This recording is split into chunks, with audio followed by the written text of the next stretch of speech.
नमस्कार। आज हम जानेंगे आपातकाल के बारे में। हमारे देश में अब तक 3 बार आपातकाल लगाया जा चुका है। पहला आपातकाल 26 अक्टूबर 1962 को लगाया गया था तथा यह आपातकाल 10 जनवरी 1968 को समाप्त हुआ। इस आपातकाल को लगाने का कारण था भारत और चीन के मध्य युद्ध। इस आपातकाल की घोषणा पंडित जवाहरलाल नेहरू ने की थी, लेकिन जब यह आपातकाल समाप्त हुआ तब तक पंडित जवाहरलाल नेहरू की मृत्यु हो चुकी थी। दूसरा आपातकाल 3 दिसंबर 1971 को लगाया गया और यह आपातकाल 21 मार्च 1977 को समाप्त हुआ। इस आपातकाल को लगाने का कारण था बांग्लादेश के गठन के लिए भारत द्वारा बांग्लादेश की सहायता की जा रही थी। इस वजह से भारत और पाकिस्तान के मध्य युद्ध हो जाता है। जब हमारे देश से पाकिस्तान अलग हुआ उस वक्त 2 पाकिस्तान बने थे। जो वर्तमान में बांग्लादेश है वो भी पहले पाकिस्तान का हिस्सा था, लेकिन बांग्लादेश में बंगाली बोलने वाले अधिक लोग थे और उर्दू बोलने वाले काफ़ी कम लोग थे। इस वजह से बांग्लादेश ने अपने स्वतंत्र राष्ट्र की मांग की। इसी कारण पाकिस्तान और बांग्लादेश के बीच युद्ध हो गया और इस युद्ध में भारत ने बांग्लादेश की मदद की। इसी बीच बाहरी सुरक्षा को देखते हुए इंदिरा गांधी द्वारा दूसरा आपातकाल लगाया गया। तीसरा व सबसे अहम आपातकाल 25 जून 1975 को लगाया गया। इस आपातकाल को आंतरिक आपातकाल भी कहा जाता है तथा यह आपातकाल दूसरे आपातकाल के साथ ही मार्च 1977 में समाप्त हुआ। भारतीय संविधान के अनुच्छेद 352 के तहत राष्ट्रीय आपातकाल लगाया जा सकता है।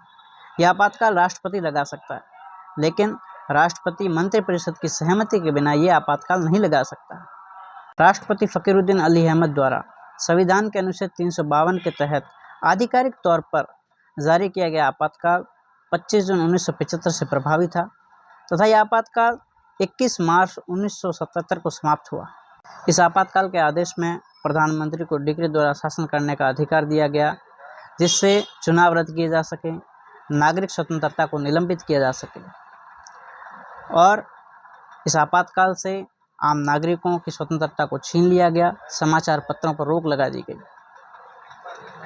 इसके बाद इंदिरा गांधी के विरोधी नेताओं को मीसा के तहत जेल में डाल दिया गया। मीसा का अर्थ होता है आंतरिक सुरक्षा का अधिनियम।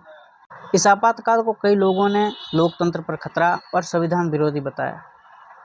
इस आपातकाल के वर्तमान समय में भी हमारे देश में काफ़ी निंदा की जाती है। इस आपातकाल का काफ़ी विरोध हुआ। इंदिरा गांधी द्वारा आरएसएस पर प्रतिबंध लगा दिया गया, क्योंकि ऐसा माना जाता था कि आरएसएस विपक्षी नेताओं का काफ़ी करीबी संगठन है और आरएसएस इंदिरा गांधी का तथा इस आपातकाल का विरोध करने की संभावना रखता है। इंदिरा गांधी के आदेश पर पुलिस इस संगठन पर टूट पड़ी और हजारों कार्यकर्ताओं को जेल में डाल दिया। आरएसएस ने भी सरकार को चुनौती दी और प्रतिबंध के खिलाफ और मौलिक अधिकारों के हनन के खिलाफ सरकार का विरोध किया और सत्याग्रह में भाग लिया। सिखों द्वारा भी इस आपातकाल का काफ़ी विरोध किया गया। आपातकाल की घोषणा के कुछ समय बाद ही सिख नेतृत्व द्वारा अमृतसर में बैठकों का आयोजन किया गया, जहां उन्होंने कांग्रेस की फांसीवादी प्रवृत्ति का विरोध करने का संकल्प लिया। हमारे देश में पहला जन विरोध आयोजन अकाली दल द्वारा किया गया था, जिसे लोकतंत्र की रक्षा का अभियान के रूप में भी जाना जाता है। धीरे धीरे विपक्षी नेताओं का संगठन बहुत ही प्रबल होने लगा और आम जनता का विरोध बढ़ने लगा। अंत में इंदिरा गांधी को इस आपातकाल को हटाना पड़ा और यह आपातकाल काफ़ी क्रूर आपातकाल के रूप में साबित हुआ।